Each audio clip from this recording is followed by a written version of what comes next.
Well, I'll start by asking you, because I understand this was a TV series before it was released in cinemas. I just want you to explain the journey from it becoming a TV thing to a film thing. Well, actually, it's, the movie is a 5.5 hour long movie. I mean, that's what it is.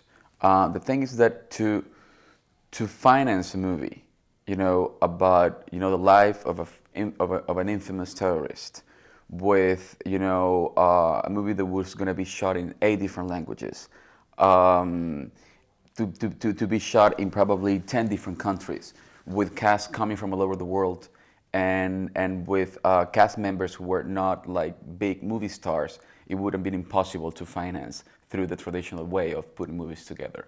So the movie was financed by French television, by Canal Plus, probably 60% of the movie was financed by them.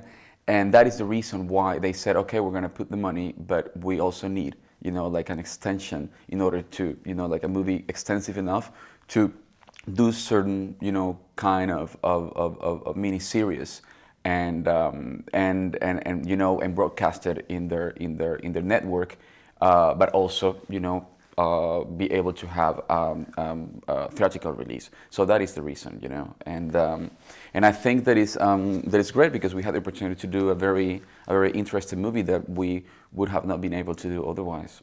And how did the script come into your hands, and what were your first impressions of it? Did you read it through all in one go, all of that 6 hours of it? Yes, I did. Yeah. Actually, it took me longer than 6 hours. It was like 8 hours reading the script.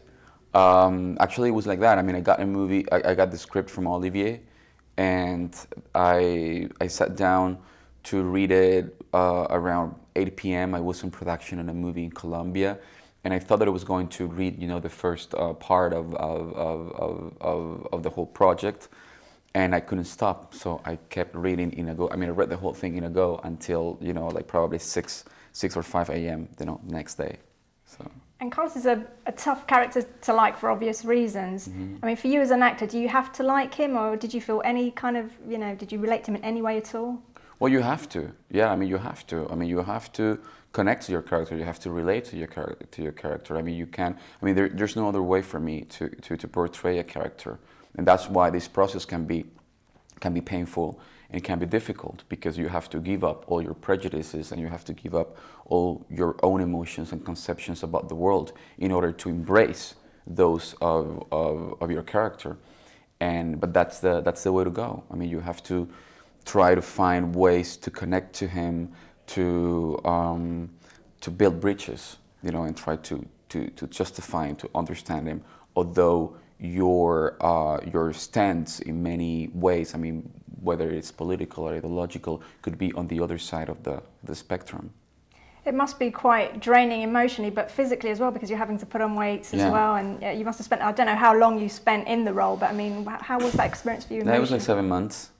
It was like 7 months, and yeah, I mean, it was a while ride. I mean, I had to lose weight first in order to become a 22-year-old boy again, and I lost like probably 5 kilos and like 12 centimeters of waist. I mean, probably like 2 sizes, and then I had to put on like 3 sizes at the end, 3-4 sizes at the end of the movie. So I have to get those sizes back and then put almost like 2 more. The celebrity angle is obviously one that's quite key in this film. Was that something that you could sort of relate to in your own experience, or is it something completely different? It's obviously a notoriety that he's got. Well, the thing is that notoriety for me personally, notoriety is a consequence of my job. I mean, it's something that I do that is going to be seen, hopefully, by many people, and people are going to enjoy it, and then you become notorious. I mean, that is something that is part of the job, but it's not the goal. It is a consequence. I think that for Carlos, it was a goal. I think that for him, although he was, like carrying out the revolution, and he might be like pretty much convinced about the things that he wanted to change in the world, the fact that people would know about it was very important to him. I mean, for him, it was very important to be recognized and to be famous, and for people to know what he was doing and what he was behind. And then that would be the biggest difference. And for you as a whole, is this, would you describe this as a political film or is it more of a personal one? No, I think it is a personal movie about politics.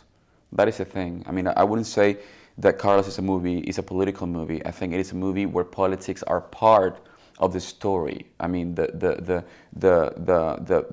characters they orbit around politics, but it's not a political movie because there's no agenda behind this movie. I mean, it's not even a movie about terrorism. It is a movie about a guy who happened to be working or to be, I mean, whose world was the world of terrorism. But it's not a movie about that. It's a movie about all the human conflicts and all the human experiences and that this character went through. And what about you? What's next for you? Are you going to continue working? You've worked in Hollywood as well as, in different other countries. So do you see yourself working abroad more or going to Hollywood at some point? Or what do you think? I think that it's all about the stories and the characters, and whatever there's an interesting story that it speaks to me, regardless of the market, the country, the language, I would be interested in doing it. So what's coming up directly next? I'll tell you. Okay. Timely.